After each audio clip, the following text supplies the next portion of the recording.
dan akan menghentikan setiap kegiatan yang dilakukan FPI karena FPI tidak lagi mempunyai legal standing baik sebagai ormas maupun sebagai organisasi.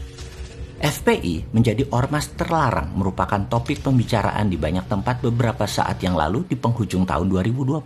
Ada yang pro, ada yang kontra, dan pastinya ada yang tidak peduli. Bagaimana pendapat seseorang yang sederhana dan sontoloyo seperti Bosman melihat fenomena ini? Karena kamus kata masalah telah hilang di benak seorang sontoloyo ini diganti dengan peluang, maka ada sisi lain sebenarnya terlarangnya FPI ini bisa-bisa merupakan sesuatu yang bagus, sesuatu yang menantang bagi Anda fans FPI atau anggota FPI, sesuatu yang ditunggu kebaikannya yang lebih advance lagi. Hal ini mungkin memang yang harus terjadi untuk membuat semua pihak menjadi lebih maju lagi ke depannya. Kita melihat dari sisi positifnya dalam menganalisa terlarangnya FPI. Kita awali dengan bentuk negara Indonesia tercinta ini. Kita harus menyadari siapapun berada di balik perubahan Undang-Undang 45 menjadi Undang-Undang 2002. Kalian sesungguhnya telah berhasil memporak-porandakan negara Indonesia tercinta ini menjadi negara seperti saat ini yang penuh dengan transaksi.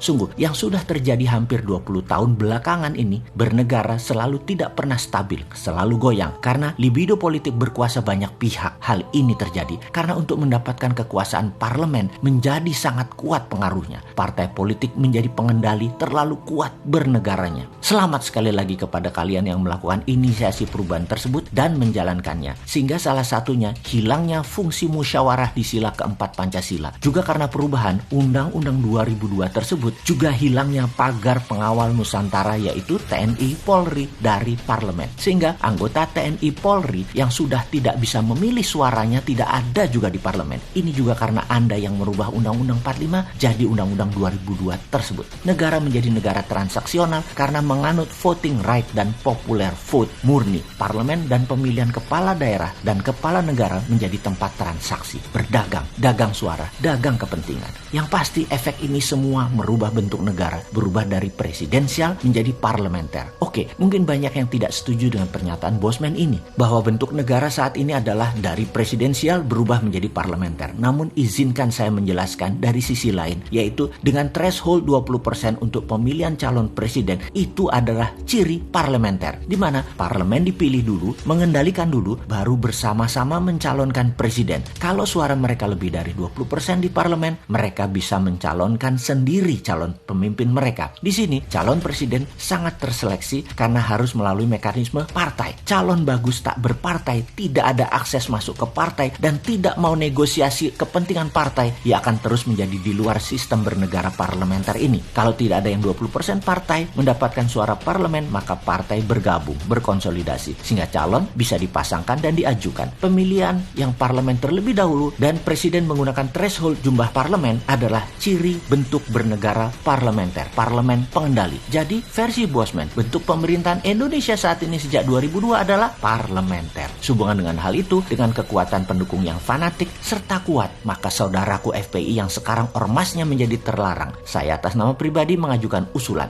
jangan buat FPI ormas lagi ke depannya. Jangan buat ormas front ini front itu lagi. Ini peluang berikutnya lompatan Anda para pejuang jadi ke level yang harus berani Anda lakukan. Dirikan partai, rebut suara di parlemen sehingga Anda menjadi terlegitimasi kekuatannya dan amal baktinya. Ubah bentuk perjuangannya menjadi satu level lebih tinggi lagi, jadi partai. Setelah menjadi partai, konsolidasikan kekuatan dengan partai lain, misalnya PBB-nya Pak Yusril, Partai Berkarya, Partai PKS dan lain sebagainya di bawah panji Partai FPI. Jangan-jangan angka 10%, 20% di tangan suara rakyat tersebut. Sebagai pengingat sejarah, di tahun 2004 Partai Demokrat Pak SBY jadi presiden, suara Demokrat hanya sekitar 7%-an. Apa tidak mungkin FPI bermain di tahun 2024 bukan sebagai partai yang kuat saja tetapi masuk ke pemerintahan tertinggi menjadi presiden atau wakil presiden? Semoga usulan sederhana ini bisa dijadikan referensi yang akan menambah kayanya variasi bernegara nanti di tahun 2024. Dan